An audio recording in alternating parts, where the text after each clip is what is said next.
was going to read a few more Genesis poems from this Look at one. So we'll see, and then I'll be done with the Genesis You poems. know, Frank Zappa, who was interviewing people for his band, and he said, "What do you play, son?" "I play saxophone, sorry." "All right, whip it out." I thought it was funny. Go on. Did you know that Frank Zappa, I believe, had one television voiceover role, and it was on Ren and Stimpy?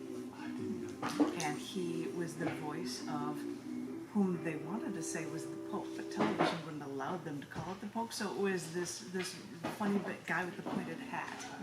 And he was like being chased away by Powdered Toast Man and making noises and stuff, and he was just... You know, he was the minister for culture in Poland. Well, then how perfectly fitting that he was the Pope for Ren and Stimpy show. I guess. I don't know. Yep. Let's hear it. Anyway, but this has nothing to do with that. Attention house right folks customers. Judy, your offer is ready. Maybe your offer is still ready. This poem is Genesis 6 through 9, an apocalypse, Doomsday prepper's take. Oh. Okay. Hey, you I got thought a it was different... the last book, the Doomsday one, the Apocalypse.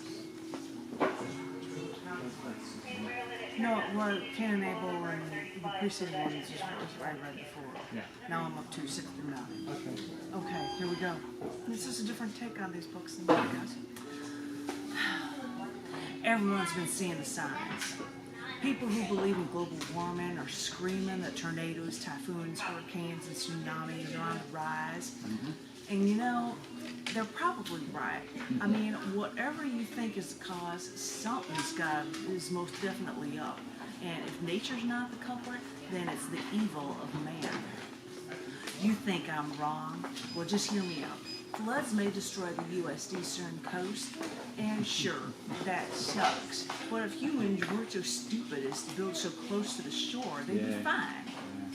In California, wildfires destroy tons of trees and homes, but if the government would allow them brush clearing, these fires wouldn't spread so damn fast. But if it's not humans that weather, then it's humans taking religious sides and attacking each other for it. Muslim terrorists want to destroy Christianity because of their wealth. Christians want to bomb abortion clinics, and then throw in some anti-Semitism into that pot, and trust me, there's a lot of hatred there. And mix it all up, and you pass with the burning of the witches, translation, hatred of women because they were smart. And it amounts to that hatred and evil in all mankind. I can remember the paranoia starting with nuclear bomb shelters, and don't forget the insane duck and cover mentality that to appease the ignorant. I mean, Japan's Godzilla was even a metaphor for nuclear weapons to show ultimate destruction, no matter who started it, that no man could control. Listen to this. School shootings are happening at about 1 every 10 days now. Do you really need me to argue this planet's going down the tubes? I mean, I know that now we may be living longer and longer, but the wickedness of man grips at my heart, and I fear that the end is near. I truly believe that my only option is real peace in this time is to prepare myself for the end, and so I can survive it, and so we can start this world anew. I mean, I can't repent for what others have done, for the violence, for the corruption. I can only try to be righteous and try to help the ones that I love, to save us, you know, and to save wildlife from total destruction. I'll build a shelter. I'll use gopher wood or cypress wood. I'll waterproof it. I'll think of it as my own covering. I'll think of my covering this shelter as atoning for all that we may have done, so that we can survive and we can start anew in a barren new world. So now, okay, I've stockpiled. I'm ready with MREs, meals ready to eat, water rations, basic first aid, even stuff saved to make fire or to preserve stuff too. We'll be happy to wait days, months, or any of this time just to be free again. And don't call me crazy, but if you do, that's fine too. It'll be me saving humanity with all animals on Earth And when I open my shelter to give it so the birds will fly free and every creeping thing can then creep upon the earth again, I will stand again. I will build again because I have been delivered. I have learned that cold and heat, summer and winter, day and night shall not cease. But what will cease in my heart is the killing of man. When I shed human blood, I shed my own. And if I love life, I love all life. This is my covenant with me and with man and with the earth. I will plant again, make my family and the world grow until I die. No. That's, my poem. Yeah, it's very good. I actually thought that was what you meant to believe. Pardon me? That's what you believe. Good thing. I do what I can. And this one's a fun one. This one's Genesis 11, the Tower of Babble. Hi. Hi. We're doing a poetry reading. And as the sign indicates there, from 1 to 3 on the first Tuesday of every month is community poetry. Fun. And this one is Genesis 11, the Tower of Babble. And I get to speak in different languages in this one. What? Well, I know phrases in different languages. I mean, I don't know any other language that well. But I can. That's nothing. No, sorry. You answer one question and I answer in another language. Anyway, back to the poetry. This is Genesis 11, the Tower of Babel. Right. Spelled B-A-B-B-L-E. Oh, okay. Not B-A-B-E-L, like Right. this is the Tower of B-A-B-B-L-E, Tower of Babel. At the beginning, there was this great town of Babel. Back then, all the different lands spoke the same language and speech, and all revered this one sacred place. Eventually, the people in the town of Babel realized that the only place where different social types can genuinely get along with each other is in heaven. So they decided to build a tower, one so tall, taller than any skyscraper you could ever imagine, so that it could actually reach heaven. And people would be gods. So people from different lands came together to create brick and mortar for this tower to the sky. Now, they say once they all had the same language, but with enough time apart, people created new words for new things in their different environments. And before you knew it, no one could understand each other at all. Even in the Valley Girls and the girls from Sherwood, Ohio, even though the towns were close, they seemingly spoke different languages. "What's your damage?" the Ohio girl would ask. "Like, gag me with a spoon," the Valley girl would answer, and they would babble. "Did you have a brain tumor for breakfast? Like, take a chill pill. Like, you're such a pillowcase, but you're like grody to the max." And they would continuous trade insults that no one could ever even understand. Then, thinking about the tower, the heaven, and Babel, the girls could at least agree that still stating in their dialects, "This is so, like, totally tubular," and "this is so very." And people came from far and wide to build the brick and for this great building. Men from the east came exclaiming this was "on stone en trebo je votu," while women from the south and the east would say that this building to heaven was "magakanganga spiritual sabuhay."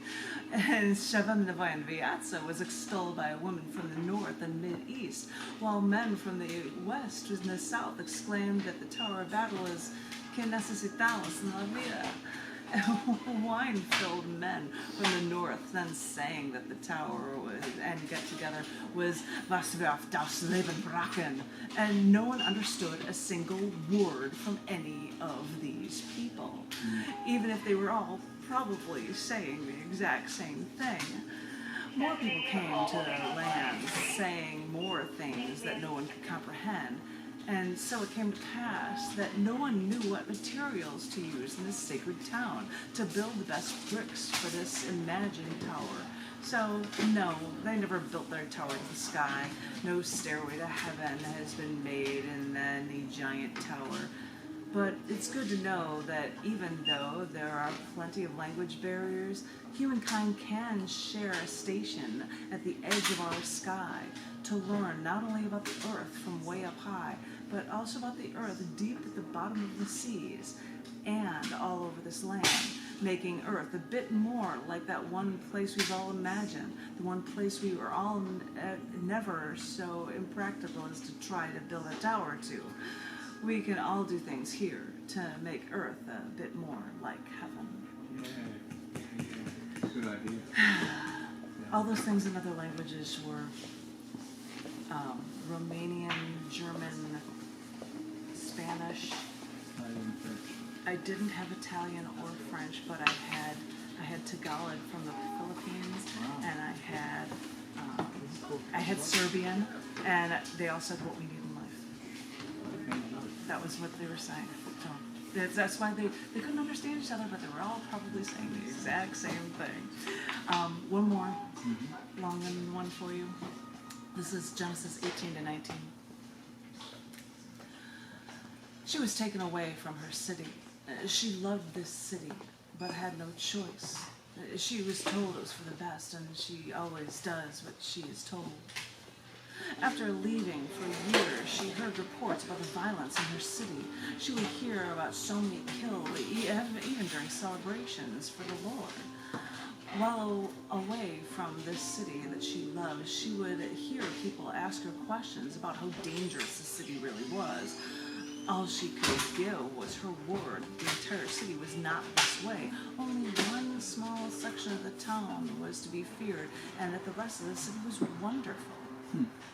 But she was away from her city. She could no longer walk down the streets. They're the ones that made her feel safe, and the ones that she feared.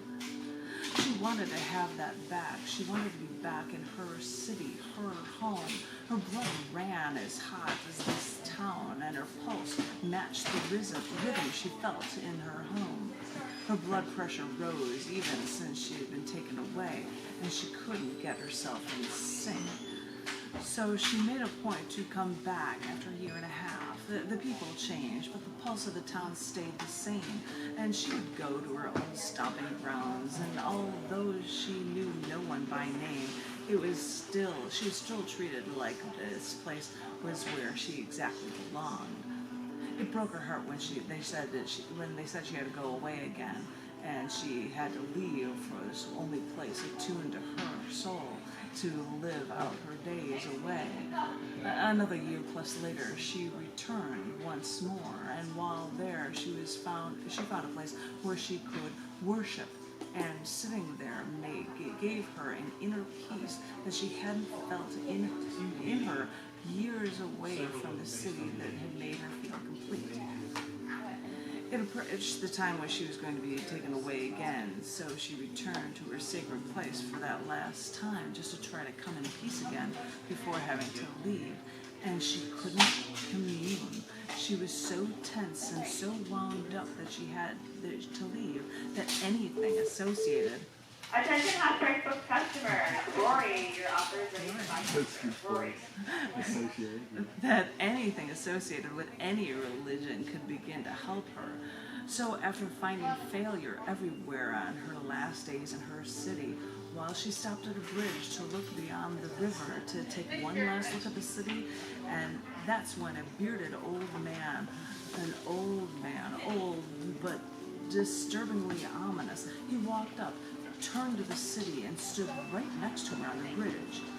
She did not know this man, and it alarmed her when he started to speak to her. The cry of the city is great, and their sin is very grievous, he said.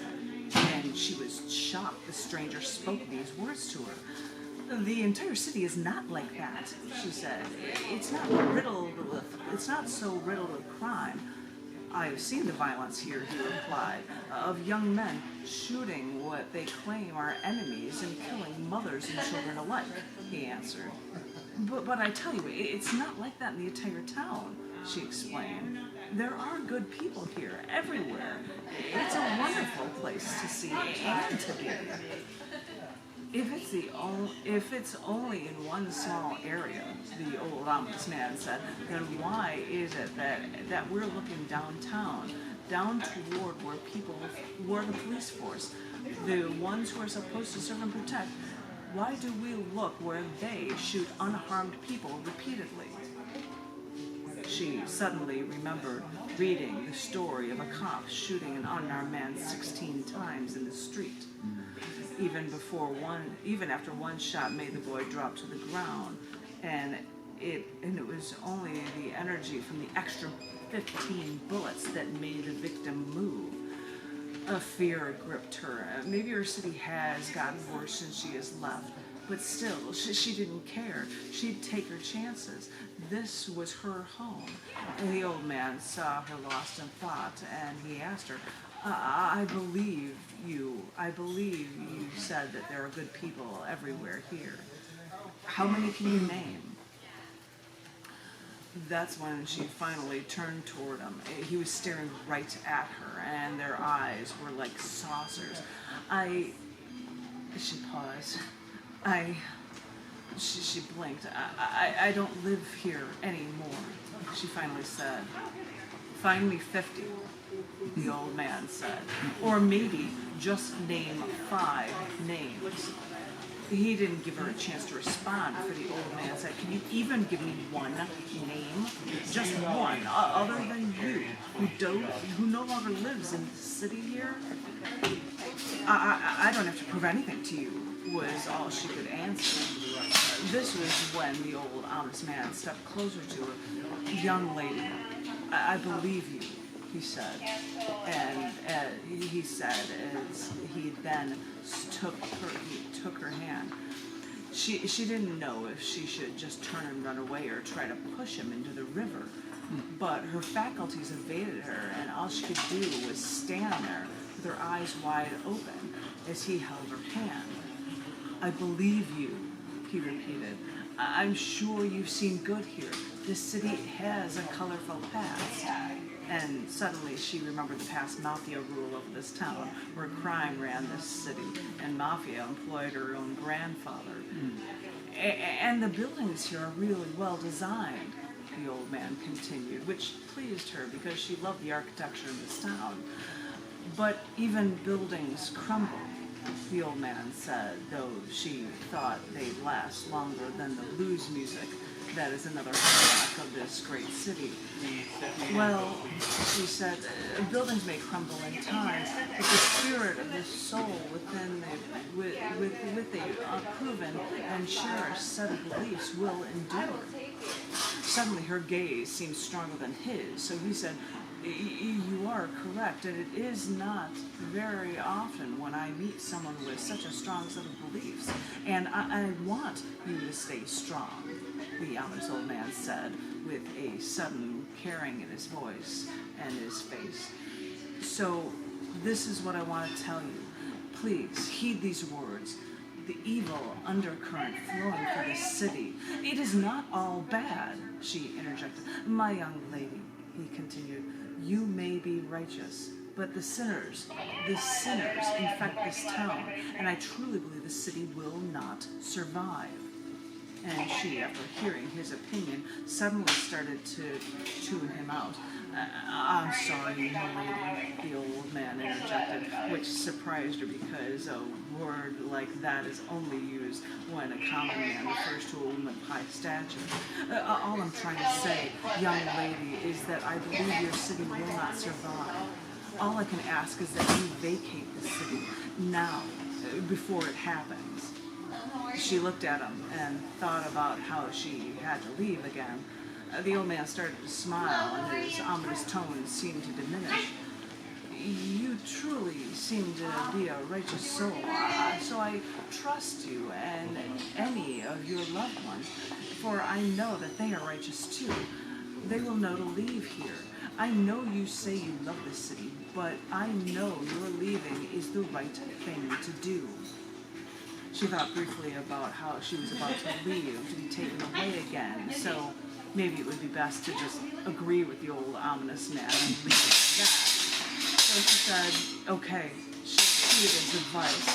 and he smiled at her as if he was forgiving her, though she knew not for what, and he turned and walked away.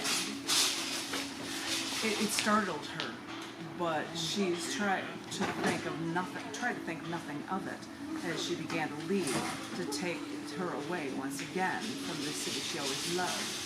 She knew she called this they called this the Windy City, but it was not for the winds whooping through the long-winded policemen and politicians that were running her city. The city, the ominous old man called so evil, so grief, so utterly wicked. She packed her things, and as she stopped outside, she was about to leave. She had to turn to look and give her time one final look. And yes, they say this is the Windy City, but at this one look, the winds picked up, and cars coming, guys coming. The winds picked up. At one point, the winds picked up, and they were eerily all too violent, these winds. She looked for something to hold on to, but found nothing. The trees were immediately uprooted, and sudden cyclones swept the streets, hurling high-rise bricks and glass through the sky. Concrete flew and metal spun through the air. If she were to know that her demise were to coincide with the death of her city versus anywhere else on the planet, she could think that there was no other place that she would rather be. Wow. That's about the town clothes. We'll just put it in modern times. Yeah. Crazy weird story. Is it Chicago was the first modern? It was related. Listen, Chicago's a Windy City. Yeah. And blues music. And mob stuff from the past. That was where that was from. Was your grandfather really? He did odd jobs for people he wasn't involved, and they were like, "Stop doing that! You're going to get in trouble." He died right when I was born. I didn't know him, but I would get the stories. My mom's side was much more colorful. That's all I'm gonna say. Please come. Start reading for me, darling. I was thinking, there are good things happening in this world. I don't know. There are kind people shining in this world.